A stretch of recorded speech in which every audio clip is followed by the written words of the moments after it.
For my graduation, my parents gifted me a disownment letter. From all of us. Mom announced at the restaurant.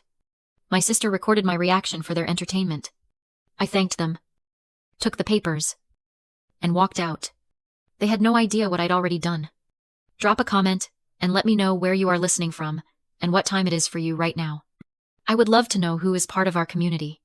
The envelope felt heavy, but not as heavy as the silence in the Skyline Lounge. My mother, Victoria, slid the gold leaf portfolio across the white linen tablecloth. It looked like a deed to a property. Or maybe a trust fund document. That was the aesthetic they loved. Expensive, promising, and ultimately hollow. My father, Richard, adjusted his cufflinks, refusing to meet my eyes. He looked at the view of the city instead. A city he claimed to have helped design. My sister, Tiffany, had her phone propped up against a crystal water glass. The ring light attached to the case, casting a synthetic glow over her perfect makeup. She was already recording. She lived for content. And I was about to become her viral moment. Open it. Jordan, my mother said. Her voice soft, dripping with that fake maternal concern she used when an audience was watching. We think it's best for everyone. I opened the leather folder. Inside, on thick, cream-colored legal stock, were the words, Declaration of Severance. It wasn't just a letter. It was a legal contract, absolving them of any financial or familial association with me. They were firing me from the family. In that second, my instinct was to scream. I wanted to flip the table. I wanted to ask them how they could throw away 23 years of obedience, just because I didn't fit their brand. But then, I remembered the strategy. The gray rock method. I had read about it months ago. When dealing with narcissists, you don't fight back. You don't cry. You don't give them the fuel of your emotion. You become a gray rock. Uninteresting. Impenetrable. Boring. If I cried, Tiffany would get her viral clip. If I yelled, my parents would get to play the victims of an ungrateful daughter. I took a slow breath, inhaling the scent of truffle oil and expensive perfume. I forced my pulse to slow down. I turned my face into a mask of absolute indifference. Thank you, I said. My voice was flat, monotone. Tiffany blinked, checking her phone screen to make sure it was recording. That's it. You're thanking us for kicking you out. It's a clean break, I said, closing the portfolio and tucking it under my arm. I appreciate the clarity. I stood up. I didn't look back at my father. I didn't look at the confusion spreading across my mother's face. I just walked. I walked past the hostess stand, past the valet, who offered to get my car, and out into the cool night air. I didn't go home to cry. I didn't call a friend to vent. I walked 2 blocks down to my beat-up sedan, parked in a public lot. I sat in the driver's seat, the leather of the steering wheel cold under my hands. I opened my laptop. The screen illuminated the dark car with a harsh blue light. I navigated to the document I had been negotiating for 6 months. Exclusive patent licensing agreement. Titan infrastructure. My parents thought they were cutting off a dead branch. They didn't realize they were severing ties with the only thing keeping their world standing. I scrolled to the signature line. I typed my name. Jordan Bennett. I clicked sign. The confirmation popped up instantly. Transfer. Initiated. $12,500,000. I didn't feel sad. I didn't feel lonely. I felt lighter than I had in my entire life. I pulled out my phone and sent a single text message to Marcus Thorne, the CEO of Titan. They cut the cord. We are go for launch. I tossed the phone onto the passenger seat. The engine roared to life. This wasn't a tragedy. It was a transaction. And I had just closed the biggest deal of my life. Growing up, I learned early that in the Bennett household, you were either the art or the frame. My parents were the artists, visionary architects, who designed glass houses for people who liked to throw stones. Tiffany was the art beautiful, polished, always ready to be displayed. And me, I was the wire that held the frame to the wall. Essential, but invisible. And if you saw the wire, it meant something was wrong. I was a glass child. That's what the sociologists call it. When you have a sibling who takes up all the light, all the energy, and all the attention, you become transparent. My parents looked right through me to see Tiffany. They looked through me to see their reflection in the mirror. I wasn't a person to them. I was a utility. While Tiffany was taking modeling classes, I was fixing the plumbing in the guest house because my father didn't want to pay a contractor. While my mother was teaching Tiffany how to pose for the society pages, I was in the basement, reinforcing the foundation, because I noticed a hairline fracture in the concrete. They hated that I noticed those things. They hated that I wore steel-toed boots instead of heels. They hated that I majored in civil engineering instead of interior design. To them, engineering was dirty. It was loud. It was for the people who poured the cement, not the people who cut the ribbons. Jordan. Really? My mother used to say, wrinkling her nose when I came home with dust on my jeans. You look like a laborer. It's embarrassing. We sell elegance, not excavation. They didn't understand that elegance collapses without excavation. They didn't understand that you can't put a marble facade on a rotting frame. I tried to explain it to them once. I showed them my thesis on composite materials, a new type of steel alloy I was developing, that was lighter, but 3 times stronger than anything on the market. My father just glanced at the papers and laughed. Numbers. Jordan. Always numbers. Where is the soul? Where is the beauty? He tossed my research into the recycling bin, like it was junk mail. That was the day I stopped trying to be seen. I realized that being invisible was actually a superpower. Because when people look right through you, they never see what you're building in the dark. I remembered one night specifically. It was the annual summer solstice gala at our lake house. 200 guests were expected investors, city council members, the elite of the design world. 3 hours before the party, I was down under the main deck, checking the supports. My father had insisted on expanding the deck to hold a grand piano and a full bar, but he hadn't upgraded the load-bearing beams. He cared about the square footage, not the physics. When I shone my flashlight on the main post, my stomach dropped. The wood was splintering. It was groaning under the weight of the empty deck. Add 200 people, and a grand piano, and the entire structure would shear off and collapse onto the rocks below. I ran upstairs to tell him. He was tying his bow tie in the mirror. Dad, you can't open the deck, I said, breathless. The beams are compromised. It's going to fail. He didn't even turn around. Don't be dramatic. Jordan, it was inspected last year. It was inspected before you added 2 tons of marble and a Steinway. I argued. Please, look at the calculations. I don't have time for your math. He snapped. Go change. And try to look like you belong to this family for once. He wouldn't listen, so I didn't change. Instead, I went to the garage. I grabbed 4 adjustable steel jack posts and a bag of tools. For the next 2 hours, while the caterers were setting up crystal glasses and arranging flowers, I was underneath their feet, in the mud, cranking steel jacks into place to hold up their vanity. I could hear the music start. I could hear the laughter. Dust fell into my eyes. My knuckles were bleeding, but I secured every single beam.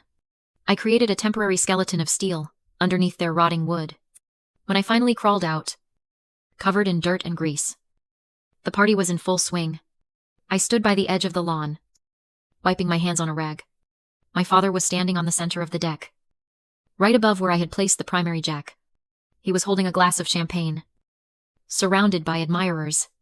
He spotted me in the shadows. He gestured toward me with his glass, a smirk playing on his lips.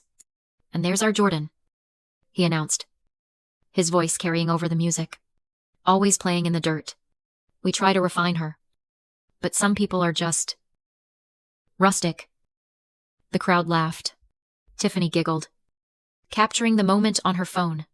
I stood there, watching them safe and secure on the platform I had built with my own bleeding hands.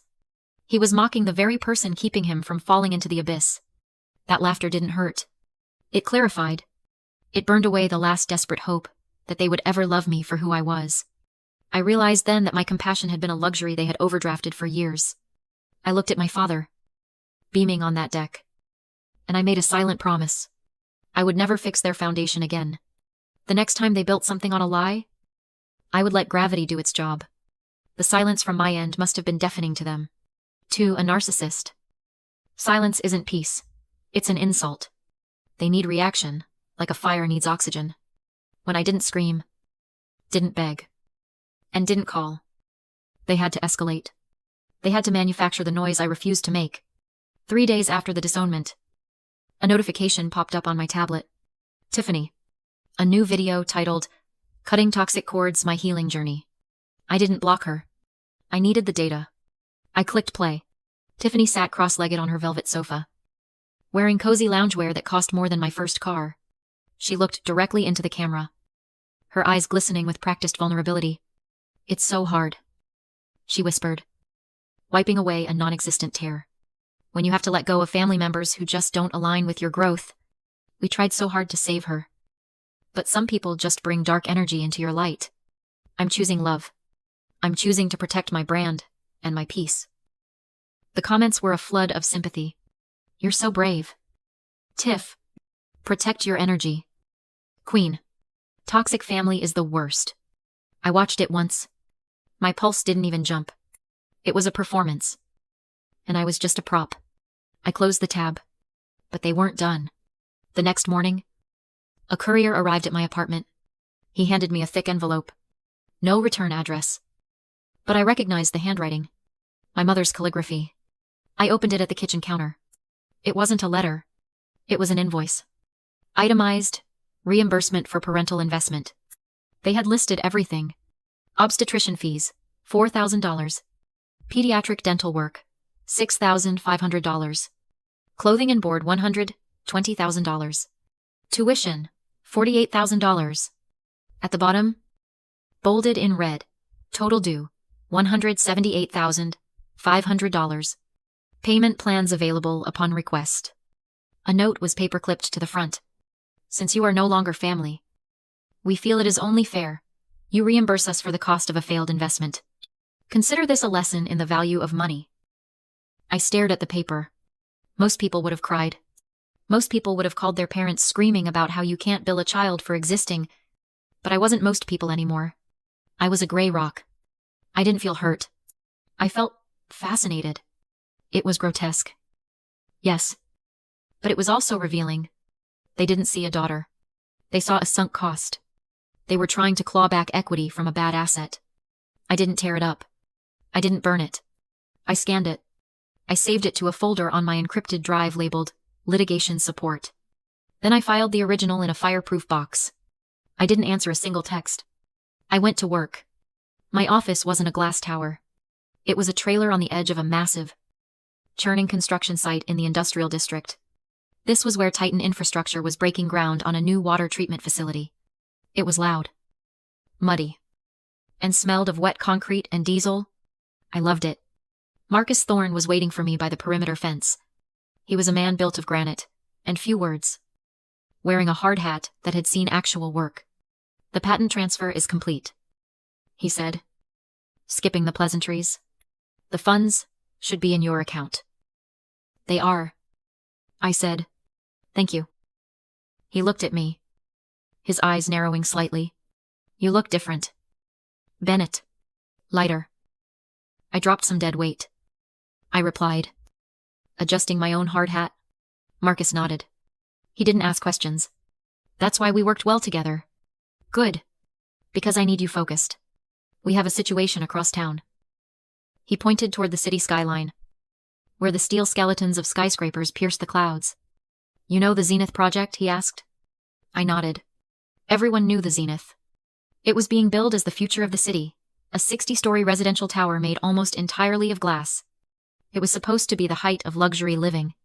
"We've been looking at the site," Marcus said, his voice dropping an octave. "Titan owns the adjacent lot. My geotech guys ran some soil samples yesterday. The ground over there, it's soup. Unstable clay. You build a glass tower on that without deep pile bedrock anchoring, and it's going to lean. Maybe worse." "Who's the lead design firm?" I asked, though a cold knot was already forming in my stomach. Marcus spit on the ground. "Bennett Associates? Your parents?" I froze. My parents were architects, not engineers. They cared about the silhouette, the lobby, the way the sunset hit the penthouse windows. They hired subcontractors to worry about the math. "If the soil is that bad," I said, my mind racing through the calculations, They would need a massive structural variance to pour the foundation. They would need a sign-off from a licensed structural engineer, certifying that they used a specific composite reinforcement. Exactly. Marcus said. And they got it. Permits were issued last week. They are breaking ground in 2 days. Who signed it? I asked. Marcus shrugged. Didn't check? But whoever it is, they are either incompetent or lying. I need to see those permits, I said. I didn't go back to the trailer. I drove straight to the city records department. I paid the expedited fee to pull the physical files for the Zenith. I sat at a metal table in the basement of the archives. The fluorescent lights humming above me. I opened the thick binder. I flipped past the glossy renderings of the lobby my mother's touch. All gold and marble. I flipped past the elevation drawings, my father's ego. Reaching for the sky, I found the structural engineering report. Foundation Integrity Certification. Soil Stability Analysis approved. I looked at the stamp at the bottom of the page. It was the official, state license seal of a professional engineer. It was my seal. I stared at it, the room spinning slightly. It was my name, my license number, and next to it, a signature that looked almost exactly like mine. Almost. I remembered a weekend 3 months ago. I had visited their house for a family brunch that turned out to be them needing me to fix their Wi-Fi. I had brought my work bag. I had left it in the study while I reset the router. My seal was in that bag. They hadn't just disowned me. They had stolen from me. They knew the soil was bad. They knew a legitimate engineer would never approve the foundation without millions of dollars in reinforcements that would ruin their budget. So they took the shortcut. They used the invisible daughter. They stamped my name on a death trap, assuming I would never look. Or that, if it failed, I would be the one to go to prison. The bill for $178,000 wasn't the insult. This was the insult. They were willing to bury me under a collapsing building to save their profit margin. The anger that hit me then wasn't hot. It was absolute zero. I pulled out my phone. I didn't call them. I called Marcus. Thorn. He answered. It's Jordan. Don't let them pour the concrete. They forged my signature. The foundation is illegal. And Marcus, find out who holds the construction loan. I'm buying the debt. Use my $12 million if needed. 2 days later, at the Zenith's glossy, groundbreaking, I walked straight through security and onto the stage. My father froze mid-speech. I unwrapped a 6-inch Titan composite cube and dropped it onto the podium. The glass cracked instantly. I'm conducting a stress test, I said, pulling out the forged structural report. You used my license on unstable soil. The Zenith is a death trap. The crowd erupted. My parents panicked. Then Marcus stepped forward. As of 9 a.m. Titan Infrastructure owns this property's construction loan. You were in default. We bought the debt. I looked at them. I'm not just the engineer you stole from. I'm your landlord. Get off my site. The fallout was immediate fraud investigation. Lawsuits. Their firm collapsing. Assets gone. They begged for help. I shredded the letter. In my new office, I framed 2 things, the declaration of severance they gave me, and my Titan composite patent. My past, and my proof. The Zenith site is now cleared. We're building a community park instead. They built on appearances. I build on foundations. Appearance fractures. Foundation stands. If you've ever held everything up while being treated like you're invisible, this victory is for you.